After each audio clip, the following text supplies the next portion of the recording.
Hey guys, how to buy your first rental property for beginners, step by step.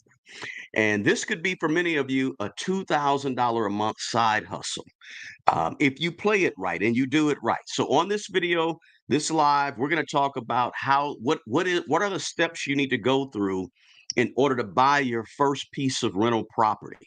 And me personally, guys, I think rental real estate is the greatest side hustle that's out there, personally, right? You might say, well, why do you say that? Well, I'm going to talk to you about the pros and some of the cons, right? I'm going to try to make sure that I give you the full picture of rental real estate and not just the glamorous stuff that you see on social media about rental real estate, because sometimes, guys, we always get shown the greatest parts of rental real estate. We don't get shown all of the cons, the things that can go wrong. So I want to talk to you guys on this live about some of those things. I'm going to talk to you about the pros and cons, but I'm also going to talk to you about about the steps, the things you have to do and go through in order to get that rental real estate and actually get it right and do it the right way. Okay.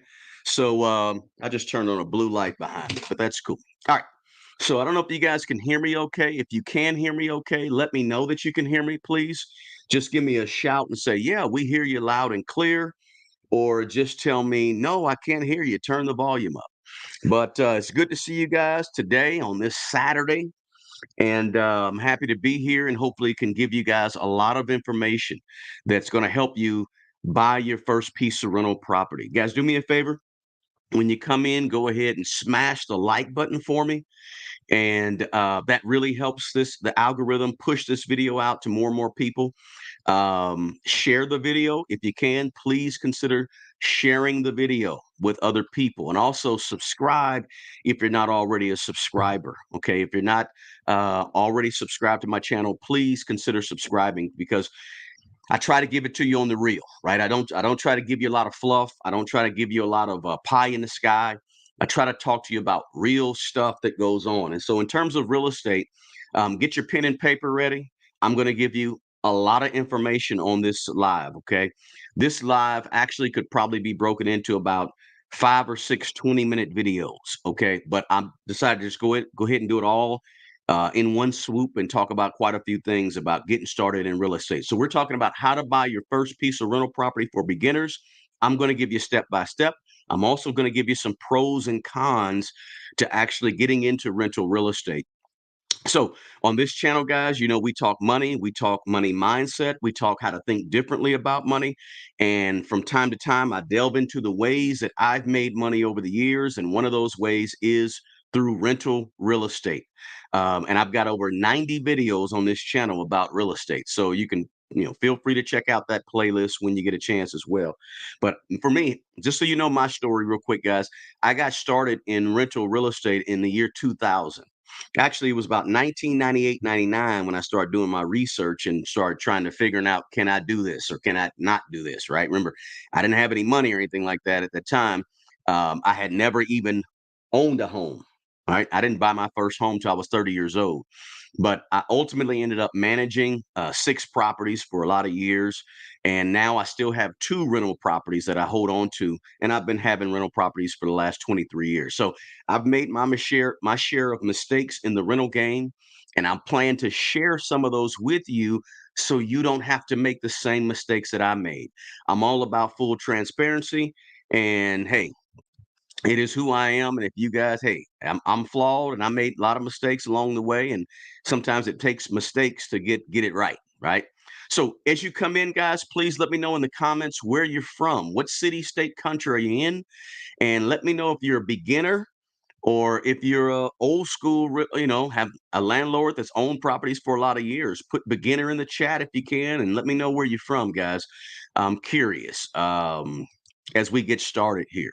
All right, thanks for saying you can hear me loud and clear. I appreciate it, guys. I'm glad you can hear me. That's excellent. Um, so let's see here. Brooklyn, New York. For John Young, good to see you, John. Thanks, Katrina. Katrina, you can hear me fine. Let me know where you guys are from. What city, state, country are you in? Just out of curiosity in the chat, if you can. So, but yeah, that's what we're going to talk about, guys. We're going to get this thing rolling. How to buy your first rental property. It's for beginners, but I guarantee you, if you're not a beginner and you've been doing it for a while, 5, 10 years, you got some apartments, you got some homes, you're going to get something out of this video. Okay, this is not just for beginners, but it's to help beginners along the way. And so I think everybody, no matter where you are in the process of buying real estate or rental property, this is going to help you out. Okay, Atlanta, Georgia, check it in. All right, the ATL, Macon, Georgia, East Texas, great. Iowa City, Iowa, fantastic. Good to have you, James. Mighty Motors from Maine, way up in the Northeast. Fantastic. Williamsburg, Virginia, VA. Okay, thanks, Alexis. You can hear me? Perfect. All right, fantastic, guys. So let's jump into it, okay? Now, keep in mind, guys, before we jump into the rental real estate, I want you to keep in mind that there's other ways to get into real estate. You don't just have to buy your first piece of property and rent it out, right? You can do wholesaling. You can, when I say wholesaling, I mean you can go out and find motivated sellers. You can negotiate purchase price with that motivated seller, right? And I say motivated seller because whenever you buy real estate, you're always looking to buy at a discount. Always. I don't care what you're doing with real estate. You're trying to buy real estate at a discount. So if you're wholesaling property, you go out and find a motivated seller that's going to sell their property for less than it may be worth. Maybe they're in a pinch, they're in the grind, they got to get out of town or something like that, or they got a new job in New York, they got to hurt and sell the property, or they've had the property for 35 years and they haven't done anything with it. So they might be a motivated seller. And in the process, while you're purchasing that property from that motivated seller at a discounted price, you're lining up a buyer in the meantime. While you have the purchase, you put the purchase under contract with contingencies and you sell it to that buyer or that investor while you have it under contract. So wholesaling is basically this, guys. You buy a property for $50,000. You know the property is really can be on the market if it's fixed up for $150,000. You buy it for 50, and in the meantime, while you have it under contract, you sell it to a buyer or an investor for 75. You make the spread. You make that $25,000. That buyer, that investor is going to buy it for 75, fix it up, and then sell it for 150. But you went in and bought it for 50 from that motivated seller, and you walk away with that quick spread. Wholesaling is a way you can get into real estate. Now, wholesaling is a lot of work. Okay, it's not just easy to just find these properties, right? It's a lot of work. You can Another popular one is fix and flips, right? Just what they say, you buy it low, you make some repairs to the property and you sell it, right? You can do that if you want to. And then there's what we're going to be talking about today is buy and hold properties. Where you buy a property and you hold it and you rent it out and you enjoy that monthly rent, and you ultimately get that appreciation that comes with holding the property for so long, right? So that's been my preferred way of investing in real estate for the last 23 years. And that's what we want to focus on, that particular way. So we're going to be talking about buy and hold residential real estate. Okay. Also, keep in mind that there are other various types of real estate that you can buy, right? You can buy land if you want land, vacant land, farms, agriculture, doesn't matter. Sometimes they produce income, sometimes they don't. Keep that in mind about land. Land is very what they call speculative, meaning that there's a lot of risk with buying just a vacant piece of land, right? So because the land may take some upkeep, right? So I own an acre or a little bit less than an acre somewhere, and I have to get over there and pay somebody to, take care of the grass or take care of the lawn or not lawn, but grass and weeds and all that. Make sure it's cut. Make sure I don't get any notices from my city, my county, whatever. So land can be a little bit strenuous because you're not necessarily making money on land all the time. Sometimes you can, but most times you're not really making a lot of money on land. So to keep that in mind. But you can also buy commercial properties as well, commercial real estate offices, strip malls, restaurants, you name it, right? And then of course there's what they call industrial types of real estate. Those are things like factories, storage places. Nowadays you see a lot of warehouses going up, right? So, and then of course there's residential, right? So I'm telling you all this to say that You don't just have to buy residential real estate. Okay, there's a lot of ways to get into real estate. There's a lot of different types of things you can purchase in real estate. And of course, you can purchase REITs too, which are, just traded. We only can talk about REITs so much. Okay, so there's a lot of different ways to get into it. Single family homes that we're going to be talking about is sort of a low barrier to entry, right? It's not a lot to buy single family homes. It's easier to get into those than some of the others, right? So if you're a beginner, you could jump into all the commercial stuff and the developing the land and all that fixing and flipping and wholesaling. You can do all that if you want as a beginner. But single family homes, residential, it's usually a low barrier to entry, right? So, and then we're also talking about multifamily properties as well. Your triplexes, your duplexes, your fourplexes, your small apartment buildings, and so forth. A lot of those things are going to apply. Buying those are going to apply to what we're talking about here. Okay, today. All right. So again, on this live, I want to give it to you straight because I'm a straight shooter. I don't want to just tell you all the wonderful things. I want to be as realistic as possible with you about real estate and buying real estate.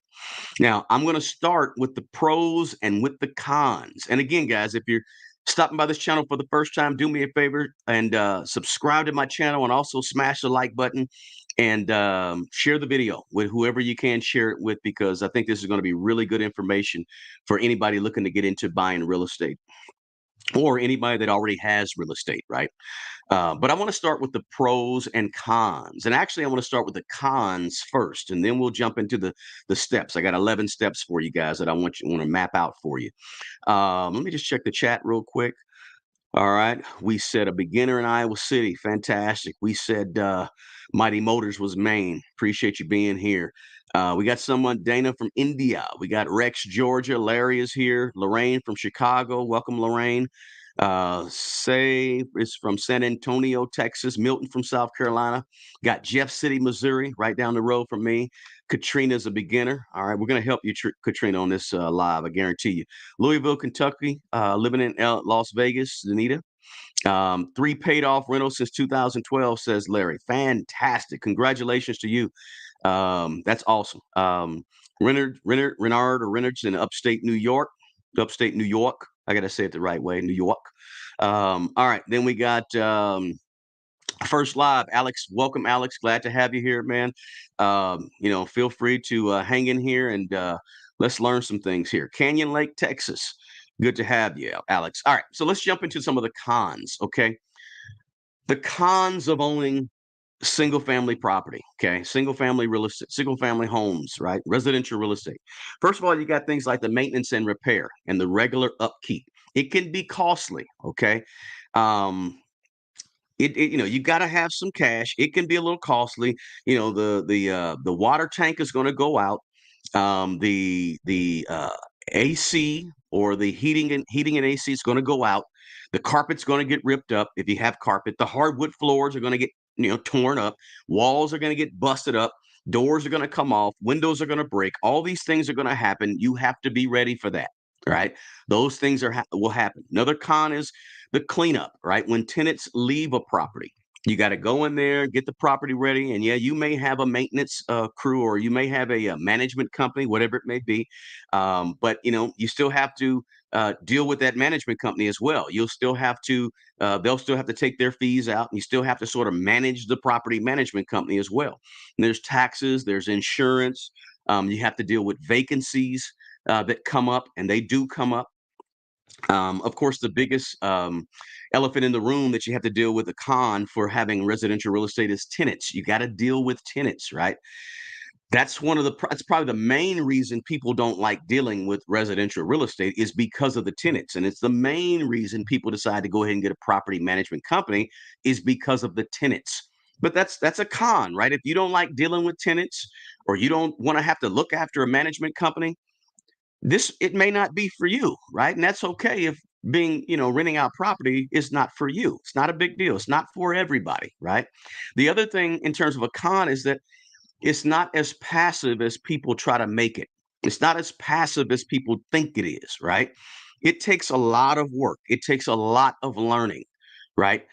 But you just can't. Oftentimes, when you own, and let's say you manage your first piece of rental property, you're not going to be just sitting back and letting the checks roll in, right? Like people would have you believe oftentimes. It's not as passive as you think, right? Especially if you manage your own property, right? And again, if you have a property manager, you might have to manage them too and look after them if you don't have a good one. And sometimes property management companies, a good one can be hard to find, right? There's a lot of them out there, but they come and go quite a bit, right? I don't know what the rate is, but property management companies, they'll be there one day, then you look up 2 years later, they're gone. They didn't fold it and done so they're doing something else. Okay. Now, some of the pros, let's talk about some of the good. And if you have rental property in the chat there, you guys know there's a lot of good, right? So I've been doing it for 23 years and we'll do it for another 23 years, more than likely. So the first pro is tax write-offs, right? Reduce your taxable income by the amount that you have to pay on taxes and some repairs. Get a good accountant. All right. Tip, bonus tip alert. Get a good accountant, right? You don't want to mess up on how you file when you have rental property and you're trying to write stuff off, right? You want to write the right stuff off. Some things you have to write off over a period of years, 27 years, 27 and a half years, whatever. Some things you can write off right away. It just depends, right? But you got to have a good accountant that understands that. I don't do my own books, all right? Have somebody do those for me because I got enough to learn, right? Second pro is it's retirement money, right? Especially if you own them free and clear. The more you own them free and clear, the more possibility you have that money. Let's say when you get 55 years old, 60 years old, and you don't want to be out there working, you can have some rental income coming in. Of course, again, I mentioned earlier, you have the option to have a management company, but also you always have a place to live, right? You always got a roof over your head. You also have the appreciation of the property goes up in value. I have a property that was worth $30,000 20 years ago. Now it's worth $120,000 30 years later, right? I just now I can enjoy that appreciation. The other pro is it's a diversification against stocks and other investments, right? Real estate isn't as volatile as stocks, the stock market, right? So you got these stock market, you got these big old swings sometimes, but real estate, you don't have these ginormous swings. And typically, when you got a ginormous swing, it's on the swing up for real estate, right? Another good thing about real estate that a lot of people don't think about, you may have not heard very often, but real estate is a hedge against inflation, right? In the last couple of years, year and a half or so, we've had some incredible inflation up to the CPI numbers up to 9%, right? 9% inflation. But as inflation goes up, the cost of your rentals or the rent amounts that you collect also go up, right? So people don't really talk much about the fact that it's a hedge against inflation because as the cost of living goes up, so can your rent amounts go up. For example, I have a property that back in 2000, the going rent for it was $650, $700. Well, that rent right now, 20 years later, 23 years later, that rent is $1,200, right? Because as inflation has gone up and the prices of everything has gone up, typically your rental properties, your rent amounts can go up as well. So it's sort of hedges you again. You're not hurt so much by inflation, right?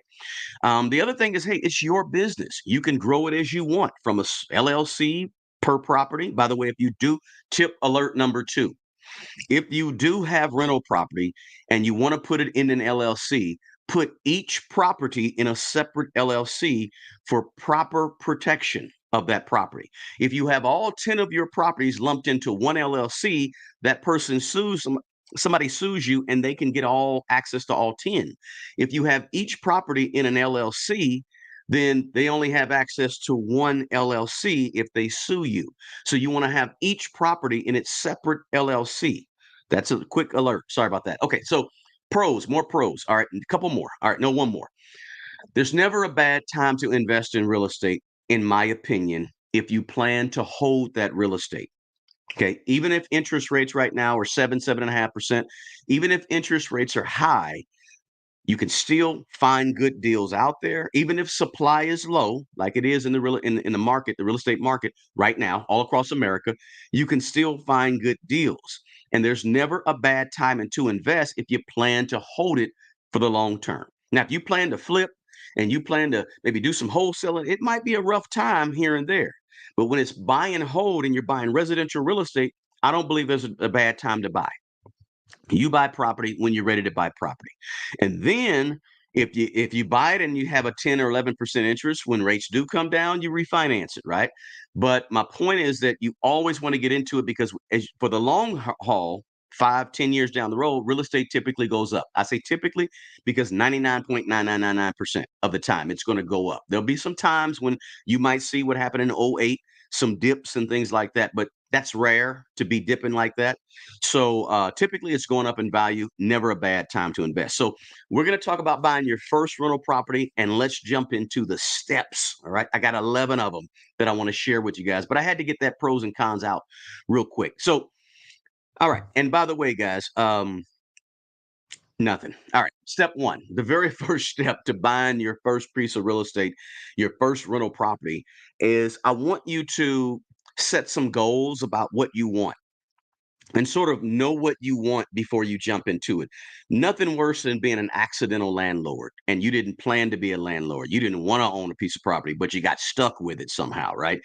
You don't really want to be that person. So before you go out buying property and saying, I'm going to buy my first piece of real estate, you got to figure out, what do you want in terms of real estate? What are some goals you have? Do you want to buy one property per year for the next 5 years? Do you want to buy 5 properties in the next 6 months? Make sure you have some goals that are written out, that are measurable and quantifiable, that and have some time associated with them. Real goals on paper or in a spreadsheet, whatever you want to do, on your phone, whatever. But figure out what you want out of this whole process. Don't just jump in there blind, right? Because you can make some mistakes. And, when you make mistakes in real estate, you're going to make mistakes. But you don't want to make big mistakes, right? In real estate. So you want to know what you want, have an idea, because that's going to set you on a path of where you want to go, right? And so, what is that? Is it commercial? Is it rental real estate? Is it multifamily? Is it you figure that out and figure exactly what that is. Write it down so you know it, and that'll give you some marching orders to go forward. Okay. Step two. Step two is do your research. Okay. What you're doing right here, watching the YouTube videos, taking in, absorbing new information, reading, learning, before you buy your first rental piece of rental real estate property. Piece of rental real estate. So know the terms, right? Know the speak, know the jargon, the lingo, know what the landlord tenant laws are. That's really important as well, in the state that you plan to buy property in. And the jurisdiction or city, whatever, you need to know the rules and regulations, right? You don't want to be that landlord that your tenant knows the laws better than you know the laws, right? And that can happen because some tenants are very, very savvy, and they've been around the block, they've rented for a long time, they know what they can and cannot do. So you want to make sure, as a owner of the property, that you know the law very, very well, as much as you can, right? Better than the tenants that you put in the property ultimately. All right. So step number two, keep learning. But now don't get stuck learning. Let me say this: don't get stuck where you're froze because all you're doing is learning, learning, learning, learning. You've been talking about it for 5 years, 10 years, 20 years, right? We'll get to that step as well. But step number three, and by the way, let me say this: I may do a little Q&A at the end of this, guys. If you have a question, I'll check back in the chat here in a little bit. If you have a question, feel free to jot that question down and ask it towards the end, because I might do a little Q&A as we move on. And if you have a question, you might hold it for just a bit or put a Q in the deal, and I'll go ahead and try to bring it up as we go here and there. But towards the end, I'm going to for surely do a Q&A. Man, too rich to miss. You asked a great question right there. You said, what's an accurate amount of reserves to have for your rental property? I'm just going to go ahead and answer that right now. Okay. Because it's a great question. If you have rental property, I suggest you have, and it depends on the level of property you have. If you have a $400,000 property you're renting out, you got to have more money than if you have a $90,000 property that you're renting out, right? Because the repairs on a $400,000 house may be a little different, maybe a little more than the repairs on a $90,000 house. It's just how it is, right? So I always like to have about $5,000 per property set to the side to handle anything that comes up. five grand to the side per property. Now, some people will tell you 10 grand, right? I say five because typically if you manage your properties well along the way, then you can be looking out for those huge things. Now you're going to have huge things, right? You're going to have the main drain that goes from the house to the street, or the main drain that collects all the waste, right, on your block.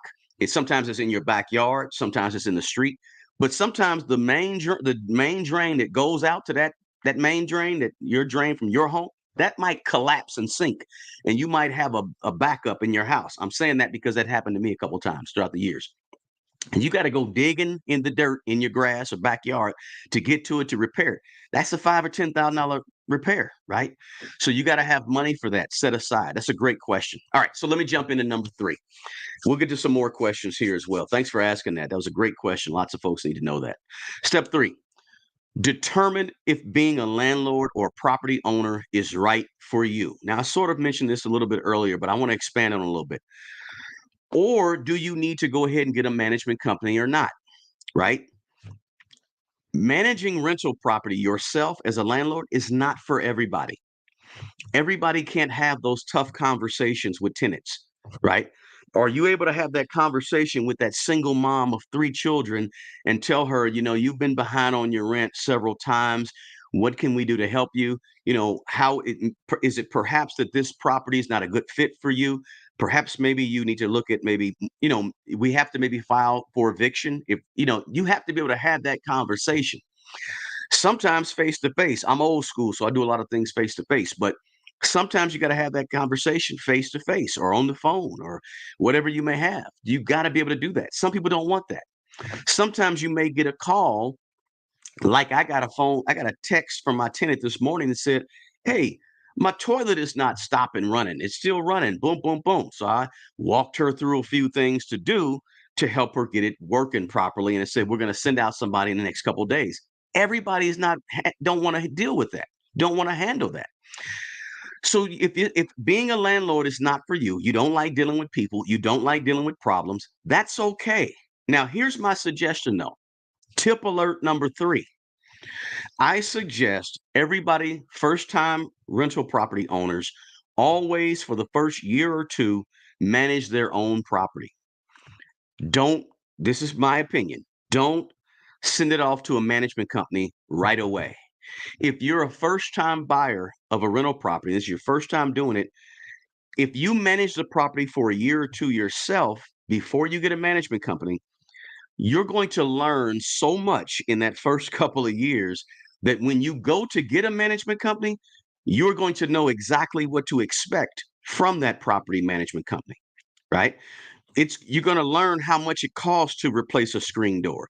You're going to learn exactly what it costs to put down flooring in that kitchen, or exactly what it costs to replace those appliances, right? But if you hire everything out to a property management company right away, you may not get to understand that piece of the business. It's a very important piece of the business, right? Right. So you don't understand the business. It's like, outsourcing everything right away. You don't need to do that just yet. You can. And I suggested at some point, if it's not for you, to outsource the management of the property. But first, you got to learn the numbers and how to know if you're being overcharged by the property management company, right?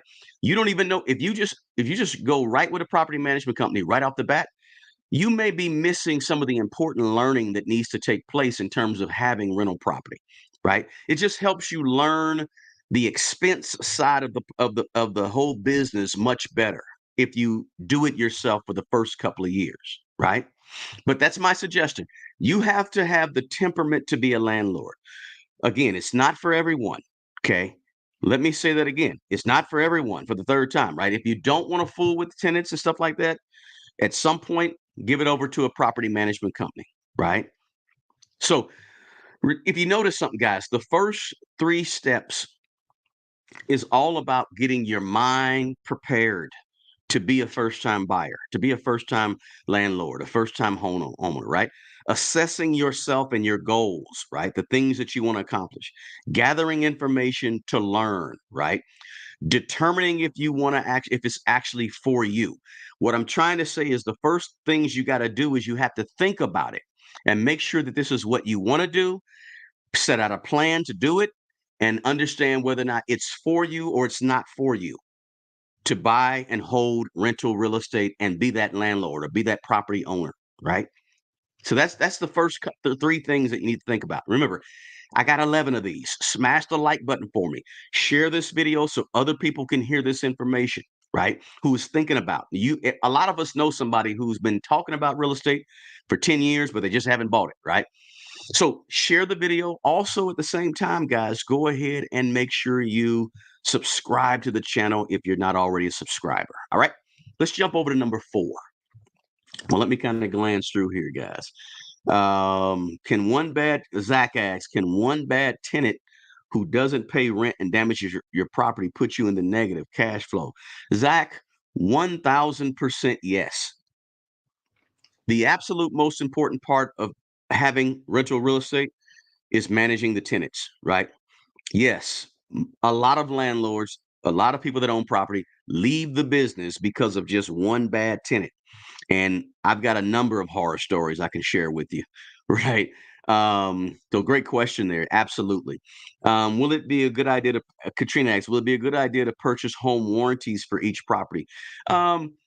You can. I don't see a problem with that. If you put in certain appliances and things and you want to have an overall home warranty, I don't see a big issue with that. Of course, that adds to your expenses, pulls from your profits, but that's okay. If you feel comfortable with them, I don't have a problem with home warranties. I'm not a person that is totally against home warranties.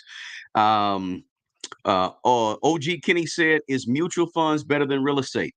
So there's a lot of studies out there that compare investing in the stock market to investing in real estate. Again, real estate is not as volatile. It doesn't go up and down as quick or as fast. And it doesn't go as far up, or it hardly ever goes down. But so it's less volatile, real estate is. But I would say you might consider doing both. Okay. Instead of choosing one or the other, why not do both? Why not? Okay, I'll give you an example. Last year, the stock market, the S&P was down maybe 15, 16%, but my real estate was up 15%. So, it's good to have both of them. You don't get hurt if you have everything you have in your life is in mutual funds. Then when mutual funds go down, you hurting. But if everything in real estate is, everything you have is in real estate, well, when the market goes down, you're a little hurting. But if you can hedge against both and you have both, that's my opinion. Diversify your portfolio overall. So you have some stocks, you have some mutual funds, you have some index funds, then you have some real estate, right? So that's my suggestion. Okay, let's move to step 4. Trying to give these jewels to you guys. 11 steps total. Step 4, credit, right? How is your credit? We got to start thinking about money if we're thinking about real estate. Step 4 is you need to work on making sure you get your credit up and better. Now, some of you may be buying property free and clear. If you got it like that, fantastic, right? If you're buying properties all cash, you got $200,000 laying around, you're buying cash, that's cool. Now, I'm not a guy that says you're wrong for that, right? I'm not a person that says you need to leverage all you can leverage and only put 3% down on every property, or buy them free or buy them no cash down. That's not me, because I know that everyone's goals and personal situation is different. Everyone's risk tolerance is different, right? Everyone's needs and wants and what they feel comfortable doing is different. If you are the person that says, I want to leverage everything, I want to put 1% down, 2%, 5%, 8%, 9%, whatever the bank allows, I want to put the minimum amount down, and I want to leverage so I can go and buy 3 houses instead of just buying one. Cool. If that's your strategy, go for it. If your strategy is to put 45% down or 50% down on every piece of property you own, that's your strategy. That's what you're comfortable with, right? Everything in personal finance, in my opinion, is personal. So you got to do what best suits your tolerance level, right? And so, but the overall thing is, most of us are not buying properties cash. So for most of us, we have to put some money down. And therefore, we have to ultimately get a loan for the balance, right? So your credit needs to be on point. You should be doing what you can to reduce your DTI, debt to income ratio, and making sure that you can get qualified. So one of the things you want to do, is get qualified early on in the process, right? So have an idea where you stand financially to actually purchase property. Okay, very important step, guys. And if whatever one bank or one lending institution says, you can take and look at another lending institution as well. You can see where you are in terms of credit online. I think everybody can get a free access to their credit reports from the three big bureaus, right? Experian, Equifax, TransUnion. You can do that online. You can use that. Put together if you think your debt to income is not right, go ahead and put together a nice little portfolio to take into a bank and say, hey, I pulled my credit score so you don't have to keep pulling them. Here's what they were. Can we take a look at it? Here's where I am in terms of finances. Here's what my plans are in terms of buying real estate. If you do all that and take the extra step to go the extra mile to do something a little different than most people do when they start to buy a piece of rental property, and you present a whole portfolio to a bank or lending institution, the underwriters may look at you a little different, right? But you got to have your finances in order. That's step 4. All right. Step 5, on the same vein, right? First 3 steps was talking about how you're thinking. Next couple of steps is talking about money, right? Step 5 is you got to have your money right, and you got to figure out what type of down payment you're going to put in there, right? Are you going to put a 5%, 10%? What is the minimum you can put, right? Do you want to put 20%, avoid any PMI, right? What is your DTI, debt to income ratio? You need to be talking to creditors and banks and lending institutions. Again, like I said earlier, early in the process, right? You have to secure the financing. So step 4 was credit. Step 5 is financing, right? Early on in the process. The other thing about money, I got to say this, tip alert number 4. Is this tip alert number 4 or 5? I'm not sure. But tip alert, please, when you buy rental real estate and you're a beginner, please make sure you have money when you buy property, right? Make sure you have money for emergencies that will come up once you buy the property, after you've had it inspected, you've purchased the property, you close on the property, and now you have the property. Now you're looking to get it ready to possibly put a tenant in there. There's going to be unexpected things that come up. And let's say nothing comes up. You put a tenant in there, 3 or 4 months later, something is going to come up. You have to be prepared. Have some money. The person asked the question earlier, how much money should you have per property? I said about $5,000.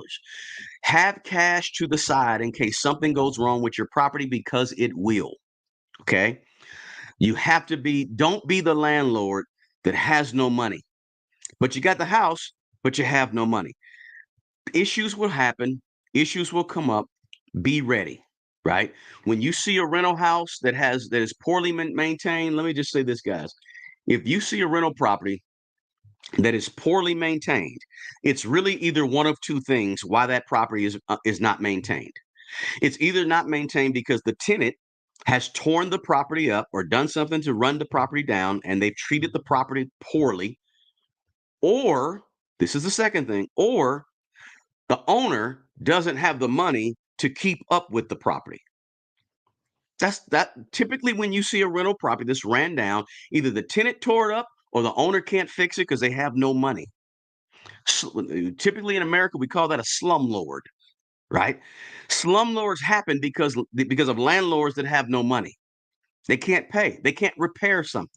Don't be that person. Don't be that property owner that you have these 5 houses or 5 night, 2 night. Let's say you got two houses, but you don't have no money, so you can't fix them when something goes wrong. You can't repair the gutter, so the gutter's hanging down, right? Don't be that person. Keep this in mind, guys. And if you have rental property, you know what I'm talking about. Everybody that owns rental property is not rolling in money. Everybody that owns a piece of property is not rich or have a ton of money, right? My point is, don't be that broke landlord. Have some cash to the side, guys. Okay. That was step 5. Get your money right.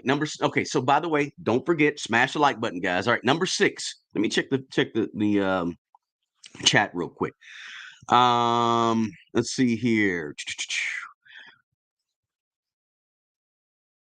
Okay. Alex asks, which is a better investment property? Vacation, beach property that's always rented, or rental property rented for long periods? It depends, Alex. I'm not a big fan of long distance landlording unless you can really afford to buy an extra property somewhere and rent it out when you're not there. It depends. What is the demand for that? What are the numbers? What does that vacation beach rental property bring in, as opposed to that house around the corner from you that you can hold for a long time, right? What numbers are we looking at and talking about? It really depends on a lot of variables.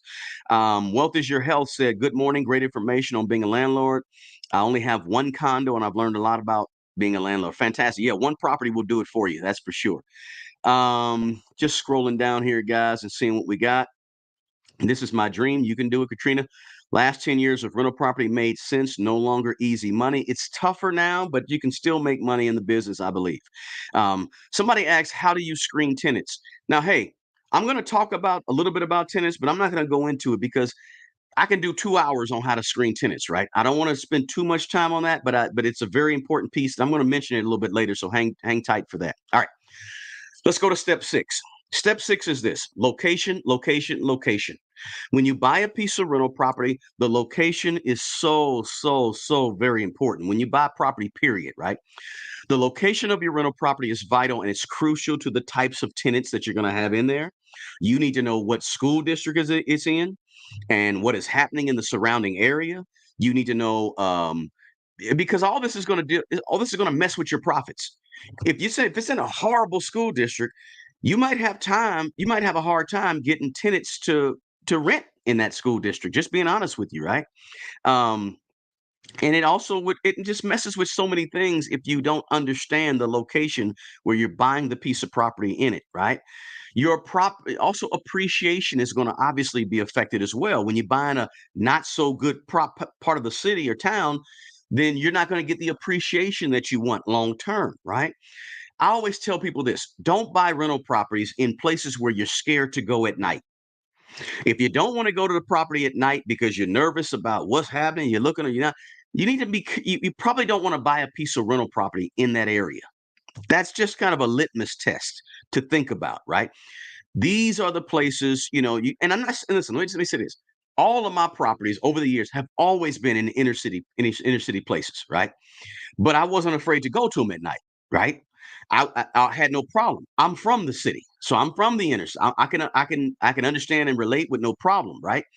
But I'm saying if that's not you and you're scared of the area, you're not sure about the area, you're not sure the type of tenants that live in the area, you don't know and understand the tenants that live in the area, you may not want to invest in that area, okay?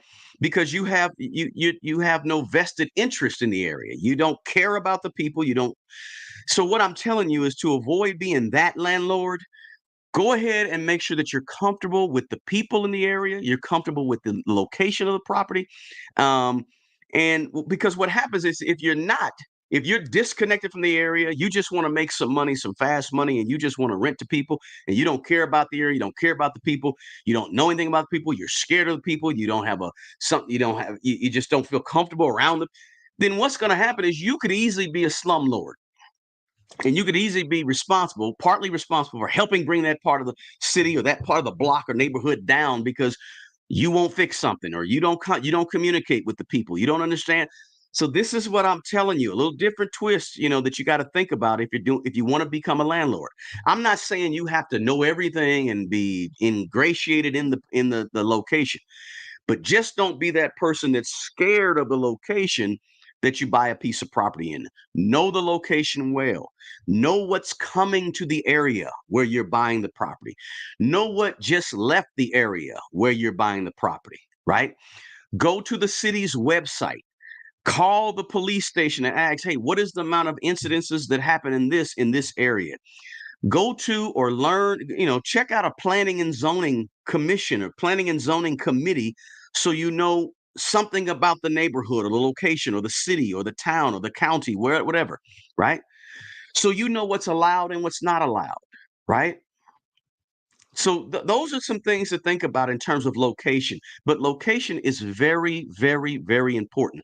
Some of my greatest tenants have been in properties that were in the worst areas, right? So I don't want you to think that just because people that rent in a bad location are bad people. That's not how it works at all, right? So again, some of my most trusted tenants that I've had over the years, and I've had over 100 tenants, right? Maybe close to 150 tenants over the years. Some of them have been in the worst areas of city. So don't think that you automatically get bad tenants because you have a property in a bad area, right? Those things don't necessarily correlate. The other thing that I want you to think about, and this is a bonus tip or tip alert number 5 or 6, right? Okay, you need to decide if you're going to have a realtor or if you're not going to have a realtor, right? Just because you buy your first rental property don't mean you have to have a realtor, right? Because you could go find you motivated sellers, or maybe you know somebody that's selling their house, and you could buy it right from them without a realtor. But keep this in mind: realtors have access to properties on MLS and so forth before, and they have access to various different types of properties early on in the process. So you can look for foreclosures, you can look at houses on the courthouse steps that have been being auctioned off, tax sales, lien sales. There's a lot of different ways to find properties and motivated sellers. So just a little tip, guys: decide whether or not you're going to use a realtor if you're not going to use a realtor. But there's various ways to actually search for properties. And one day I'll jump on here and I'll go through Zillow, and we can talk a little more in depth about some of these things, guys. But so that's just something else to think about. Okay, now remember, at the end of this, guys, I'm gonna do a quick Q&A real quick. We're gonna run through the last 4 steps real quick. Step 7: know how to figure your margins when you're talking about buying your first piece of real estate. Cost analysis, right? Total cost of property, for the year. In other words, let me just say this: how to figure out whether or not you're getting a good deal or not. That's what you have to figure out. Okay. Total cost of the property, what the rents are going to be, right? You know what the rents would total for the year, know what it's going to take you to get into the property. This is why you got to do a lot of things up front to understand the property. You're looking for your return, your ROI, your return on investment. So you want to make sure anytime you have a return on investment, you're just basically saying, um, what is the ratio of the income that you're going to generate from your initial investment, right? From the initial purchase price. And you just would basically take and figure out how much your rents are going to generate for the year. And then, you take that figure and divide it by the figure of what it costs you to get in the property and to get your ROI. Now, I don't want to go too deep into cash on cash and cash flow, but I just want to tell you that you need to make sure you're examining those numbers to make sure you understand those numbers, right? Before you buy a piece of property, because that's going to help you decide whether or not this is a good property to purchase or it's not a good property to purchase, right? And one day I'll jump on here, we'll go over cap rate, we'll go over all that stuff. But for the most part, in general, just know that your ROI is intact, your return on investment. In other words, you don't want to put 20,000 into a property, but your rents are only going to generate $12,000 for the first year, right? You're in the negative. Okay. So you have to know, whether or not you're buying a turnkey property or whether or not you're buying a property that needs repairs. What are those repairs, right? To get the rent you want, let's say you buy the property and you want to make sure you get $1,500 a month. What is it going to take to make sure that's a $1,500 a month property? Right? Everything in the neighborhood is $1,500 a month, and you go and buy the property, and you want to get $1,500 a month, but you need to do a whole lot of repairs on the property, and the HOA is expensive, the insurance is expensive, the taxes are expensive. All those things are going to help you determine your first year's ROI, right? Guys, again, don't forget to smash the like button for me. All right, step 8. Step 8 is, and I'm going to answer a few of the questions I see in the chat a little bit in just a couple seconds here, a couple minutes. Do you do your due diligence on the property? This is step 8. Do your due diligence on the property. Okay. In other words, before you buy the property, do a little bit of research, do some inspection before you have the official inspection. You're always going to have a formal inspection on the property before you buy it, but always do your own personal basic upfront due diligence. Okay. And you're going to learn this more as you look at more and more properties. Check the foundation.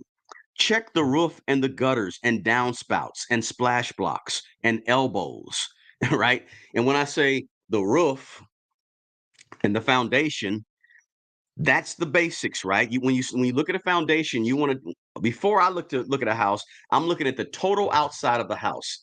How is the street sloping? How is the next door neighbor's land sloping? Is the slope from the property going this way or is it going this way? right? Does the property have a basement? Let's look in that basement. Are there cracks in the wall in the basement? Do we see a lot of shifting? How old is the property? That makes a difference because everything shifts over time. When I talk about down gutters and downspouts, are the gutters attached to the fascia properly? Is the wood rotted underneath the fascia? Is the soffits rotted? How are the downspouts coming off the gutters on the ends of the house? Are they connected to the house properly? Are they, when they come down, are the elbows going the right way?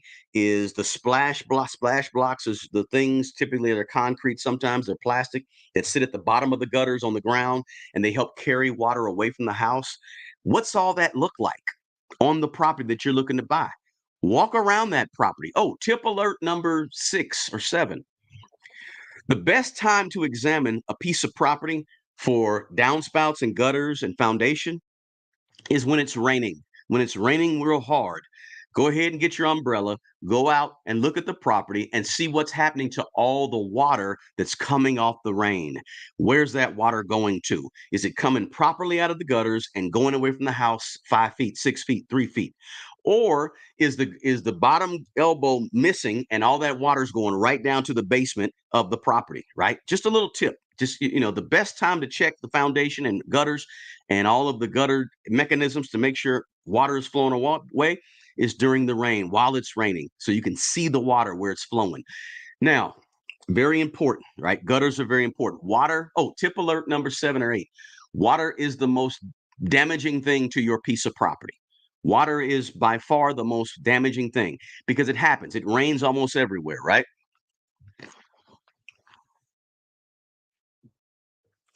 But while it's raining, the water can do so much damage. I always tell my tenants, I put it in my lease, that as soon as you have a problem with water, you let me know immediately. That's part of your lease, and we go over that. And the reason is because a little bit of water leak can cost thousands and thousands of dollars. Okay. Very important. So you want to look at all these outside things. Do your own due diligence before you bring in an inspection to do a formal inspection. The electricity, the heating and air conditioning units, how old are they? The water tank, if you have a water tank in it, or if it's an outside septic tank, do your inspection of that. Look at it. Are the doors shifting? When you look on the inside of the house, do you see the drywall cracking, right?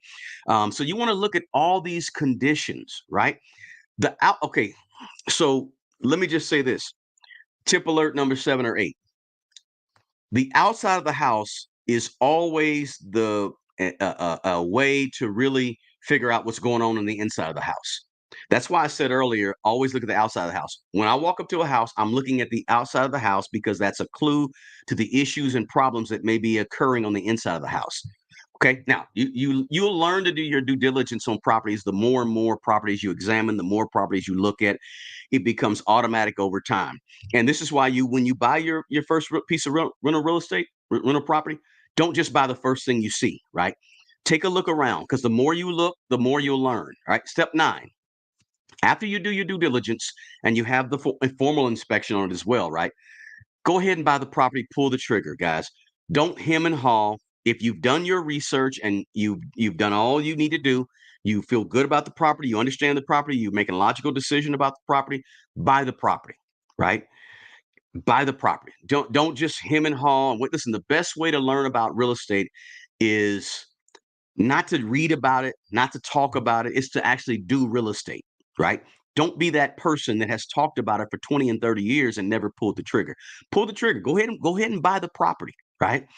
And so step 9 is just don't be afraid to make a decision when it comes to real estate. It's going to be some risk. There's some risk involved. You got to step out on the limb a little bit, right? You got to get out of your comfort zone, but go ahead and make that decision. If you've done all the things that I've talked about in this video, all these steps, do it, right? Now, quick thing to think about, little interjection here. When you buy a piece of property for rental real estate, think about if you're going to put it on a 10-year note, a 30-year note, a 15-year note, right? That's totally up to you. Again, personal finance is personal. How you decide to meet your goals with rental real estate is personal, right? If you say, hey, I'm 50 years old, when I get 65, I'm going to have all this stuff paid off. I'm going to buy 3 properties, have them paid for. You might want to buy a property, put it on a 15-year note. Maybe you're 30 years old and you say, you know what, I want to leverage everything. Okay, I'm going to put these on 30-year notes and have enough freed up cash to go buy other properties, right? However you decide to do it, You need to be thinking about that. All right. Step number 10. Got two more of these.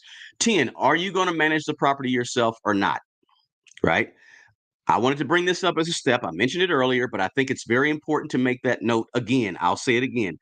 I think you need to do it yourself for the first couple of years because you're going to learn so much what to do, how to do, what things cost, how to procure or buy stuff on your own, and things. Those things ultimately would make your life a little easier because when you go to hire a property management company, you'll have more information on how to get the right property management company, right? You'll know what to look for when you get that property management company. So I wanted to bring that up again as a step because it's a really important thing to think about if you're contemplating getting your own rental property. Now, number 11 is this. You've done your okay, you got your goals, you figured out what you want to do, you've done your due diligence, you got your money and your credit right. You figured out if you're going to use a real estate agent or not, right? You got all these things in order. You've done your due diligence on the property. You've looked at it. You've examined it. Number 11 is bringing on tenants, right? Bringing on tenants is, let me just say it like this. The absolute most important thing you're going to do as a new property owner or new landlord, the absolute most important thing you will ever do as a landlord is to screen tenants and bring in the right tenants. Huge, huge, huge, right? You're going to learn when you start bringing in tenants, you're going to learn that being a landlord or a property owner, it's not as simple, it's not as easy, it's not as cut and dry. If you happen to get good tenants all the time, that's great. You're lucky, right? Yeah, I won't say lucky. You did your work, you did your screening properly. But everyone is not good at that piece, and it's a piece that you have to work at. Some people, when they bring on and when they screen tenants, they put a little emotion into it, right? Some people have learned that you can't necessarily put a lot of emotion into it. You can use a little bit of your insight and your knowledge and your intuition, right? You got to use a little bit of that. You can, but you got to look at things pretty cut and dry, also, right? You see people nowadays. Most people do all their screening online, right? But you see people and you look at their credit, or you might look at their criminal history or background check, whatever it may be, right? However, you decide to screen tenants. But it's never a perfect science. It's never a perfect science. When people are applying to be your tenant, it's like they're going to an interview. When you go to a job interview, right? They're on their best behavior. Now, sometimes back in the day when I used to have a lot of folks in person, and I still do a lot of stuff in person because I'm that landlord that is old school and I only have two properties. So because I only have a couple of properties, I can still afford and have time to do some things in person. But I've had a lot of incidences when, I'll give you one incident. I had a guy one time, he came to look at the property, and I always have people look at my properties in groups. I never have just one individual. Hey, can I come see the property? No. A lot of people nowadays, a lot of owners have lock boxes where you can, everybody lets themselves in and comes out. But every now and then I'll go ahead and do it in person, but I'll do it in groups. And I had one guy, he was looking at the property, and this is 15 years ago, right? When things were illegal. But he had some, so he smoked and he had some marijuana fall out of his pocket, right? Had it fall out of his pocket. He said, "Oh, oops, my fault, my bag, my bag." And he's like, "Well, oh, okay, interesting. All right." Now, this is 15 years ago when, smoking was looked at a little bit different, but back then, so you just never know what you get when you are, renting to tenants, and you never know what the foot people are putting forward is always their best foot, right? So, but the point is this: when you're talking about screening tenants, right? I just need to caution you about this because you're going to watch YouTube videos and you're going to watch IG posts and people are going to talk about how simple it is and how easy it is, right? It's not as easy as people make it. Now, I'm not telling you it's the hardest thing in the world and you can't do it, but I'm just trying to be as realistic with you, realistic about the process. It's not a perfect process. You're going to get somebody in there who was the right tenant. They looked right on paper. Everything was smooth. Credit was good. And they're going to be the one that tears your house up, tears the property up, can't pay their rent, whatever it may be, right? But my thing is, if you can learn to manage your own property and you can learn to manage tenants, um, if you can learn to do a lot of different other things and you can learn this process. And the key about screening tenants is you got to have a process in place. So you have to develop a process, right? You can learn to be a good landlord over time if you manage your own properties. but it just takes some time, and you got to have a process. Now, I'm going to do another whole video about screening tenants because it's that important. Okay.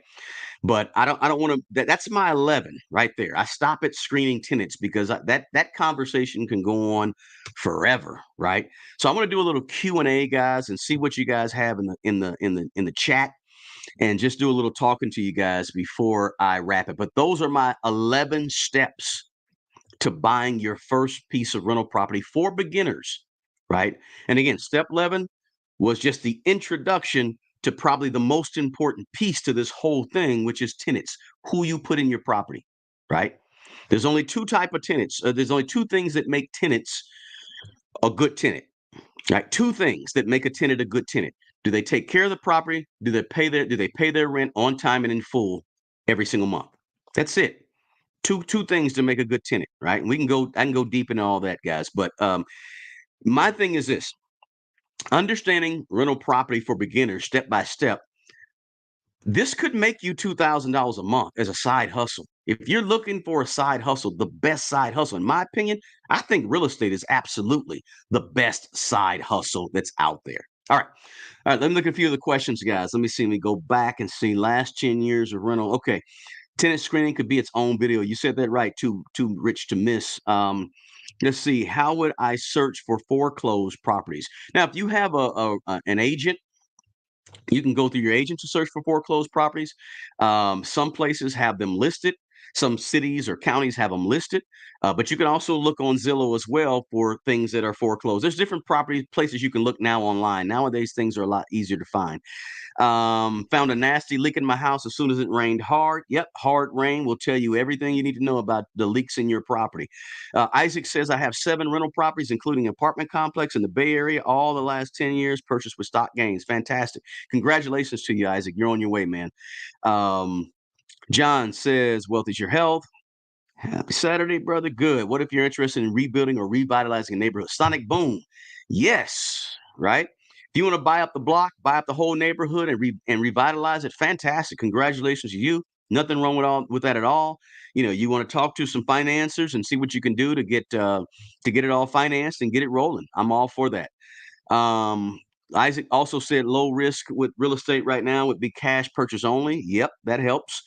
Um, I do want to get a condo in the future. Go for it. Condos are great. Nothing wrong with that. What's the differences between a house property and an apartment? Well, apartments are going to be much more labor intense, right? Excuse me. Typically with apartments, you know, unless you want to sit on site all day and do all the stuff and manage all the stuff, right? Apartments are going to a little more be more labor intense. They're going to take more. You might have to hire somebody to help you with managing the property on a part-time basis, or 1099 out of a contract employee or something. But it takes more to manage a property of apartments than it does to. But then again, there's some good things about having all your doors in one spot, right? You're not flying all over the city, right? To take care of things. You can have one property management company manage that property very well for you. Listen, it's difficult managing your own properties when you have 10, 15, 20 properties and you're trying to work a job, right?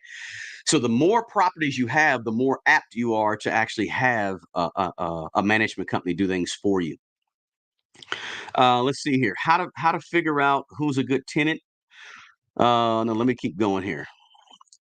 How to figure out who has what they need to be a good tenant. Yeah, you have to collect certain things.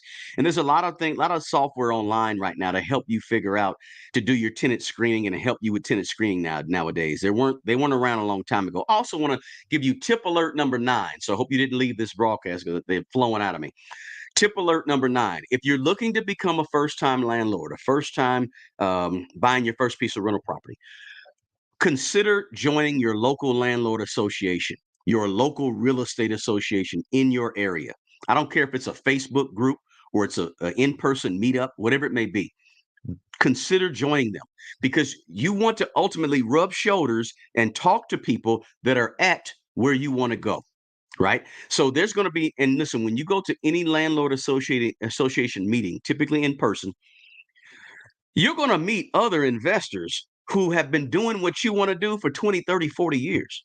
And they're going to have all this knowledge that they're going to drop on you. You're going to shake hands and strike up a conversation with somebody just sitting at a table that's going to be able to give you insights that you didn't have, right? You're going to learn so much from other people. You can go to a couple of those meetings and you can learn more in those meetings than you can get from 3 or 4 books or 15 hours of watching YouTube channels, right? Because you're talking to live people who are at where you want to be. Join those associations. It may cost you $100 a year, $500 a year. It's worth it. It's well worth it. At the same time, you're also building your network of investors, building your network, because there's going to be, they know things you don't know. They know about an apartment complex that's coming due over on the other side of town, and the owner only wants $150,000 for it, and they don't want to buy it because they're done buying properties right now. They're not in the market right now, but they're still involved. But guess what? They're going to give you those tips. They're going to give you those leads that you never would have gotten if you didn't show up to that meeting and sign up for that meetup group. So just another little tip you want to do if you're a first time buyer of rental property. Let's see. Question: can you make a lot of money from a coin laundry room in apartments? You could, if you decide to set that up. You could, but I'm not a big okay when it comes to real estate, guys. I'm into taking care of the tenants. Okay. I'm not into just, let me see what I can do to make a whole bunch of money, right? Yes, you can make money. Is it the right thing to do for the tenants? Does it add something to the building? Does it add some value for the tenants? Does it add some value for the building? If all of it makes sense, can the tenants afford to do that? Or are you trying to set up and make money on tenants that are barely affording their rent at the time, and you're trying to make more money by putting a laundromat at the bottom of the building? Or would it be more beneficial and attract more people and allow you to charge more rent if you just make it free in the basement, right? So you got to weigh all these things, right? Don't just do everything surrounding the house just to make money. Do what makes sense and what is helpful for the people that are living in the property, right? Don't be that landlord that's just trying to gouge tenants to make as much money as you can to ring them for everything they got. Be the landlord. I always found this, guys, in landlording. If you take care of people, people will take care of you. Not all the time, not 100%. There's some people that will take advantage, some that will, still rip your property up and still not respect you. I get it. But for the most part, if you do your part taking care of people, ultimately the people will take care of you. Ultimately, right? And you sleep better at night. So can you put laundry that cost at the bottom? And, that's great. You can do that if it makes sense. Yes. If it doesn't make sense, don't do it. All right. What do I think about REITs? REITs are cool. Nothing wrong with REITs. REITs are good. Real estate investment trust. Okay. How do you file your taxes when each property is on different?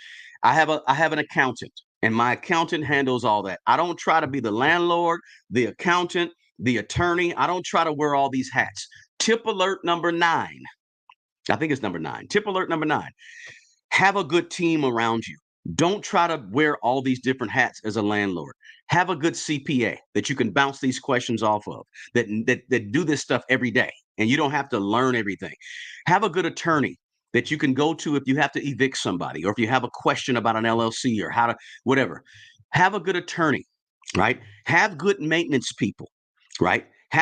Listen, don't have one plumber, have 2 plumbers, right? And tip alert number 10, I'm dropping a lot of jewels here. Tip alert number 10, when you have repairs and maintenance, I don't go to the big box stores for my repairs and maintenance.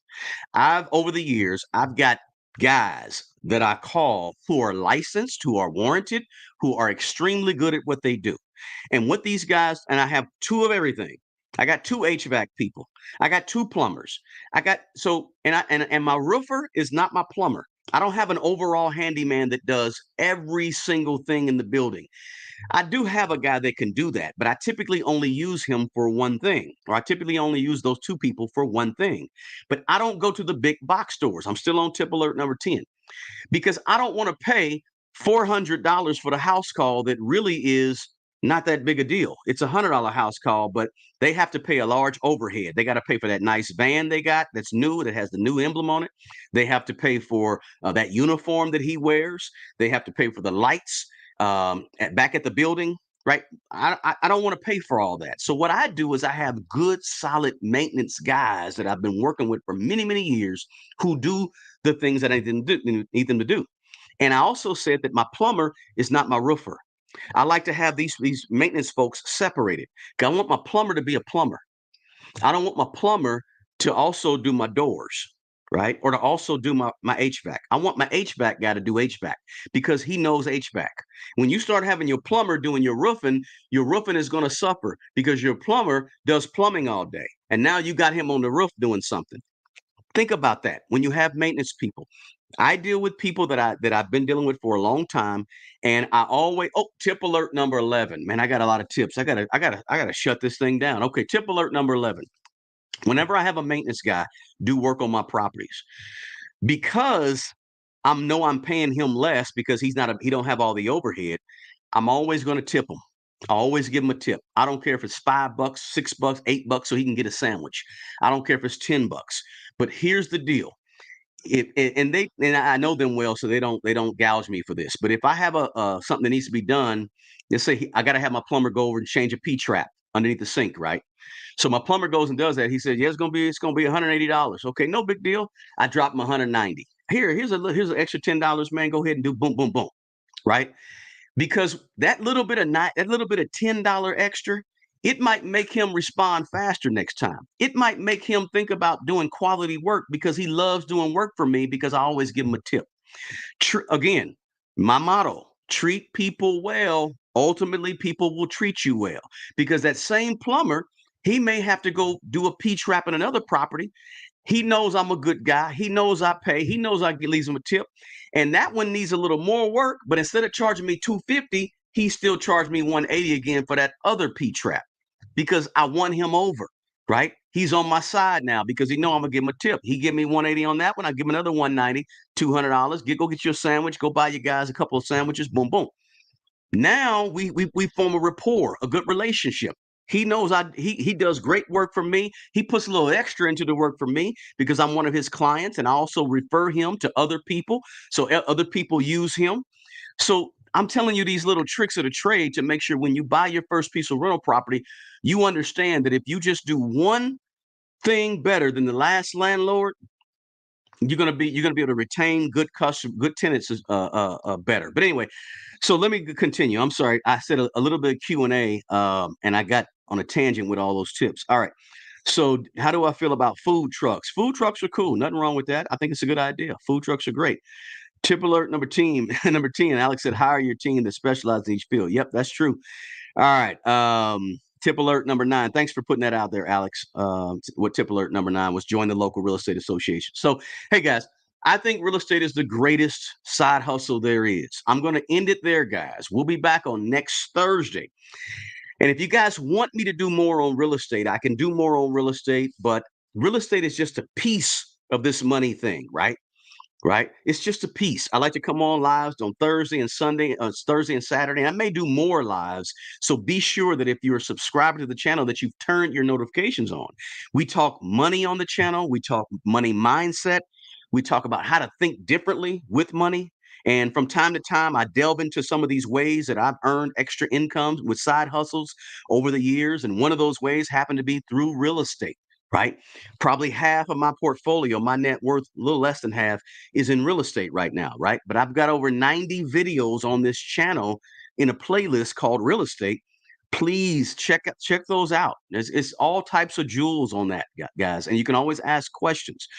Do me a favor, and I try to answer these comments and questions that you guys put in the question section or in the comment section of the videos as well. But this whole channel is about helping you on your financial journey to financial freedom. That's the whole purpose, right? And these videos are free, right? So I'm going to end it right there, guys. We've been on here for quite a while, but I certainly appreciate you guys coming to the live, adding your thoughts, adding your questions. If you have a further question, drop it down below. I'm going to get to the questions in the comments because I always like to make sure I answer. If you take time out to send me a question, I'm going to do my best if I can. Sometimes I don't have time, but sometimes if I can, to answer those questions. All right. So join me. Don't forget, smash the like button. Share the video with somebody who you know could use this good commonsensical talk on steps to getting into real estate, to buying your first piece of rental property, your first rental piece of real estate. Okay. Guys, do me a favor. As always, take good care of yourself, take good care of other people. And until the next video, I appreciate you guys. Peace.